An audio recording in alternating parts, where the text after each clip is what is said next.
Reixes, testos i ferro han estat algunes de les deixalles que 3 membres del grup Per una Catalunya Neta han retirat en una nova actuació al barri del Poble Sec, al municipi de Banys de Valira.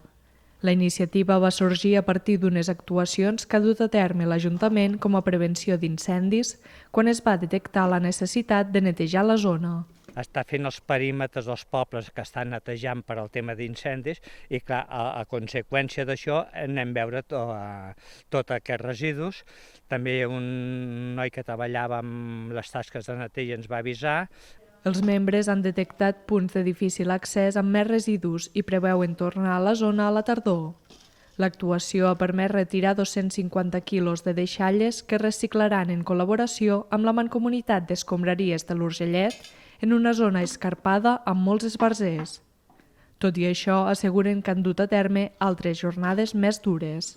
Val la pena per el planeta, per el planeta, sí. Hem fet de pitjors, o sigui, no és que sigui aquest el més difícil que hem fet fins ara. El pitjor, l'abocador d'Organyà.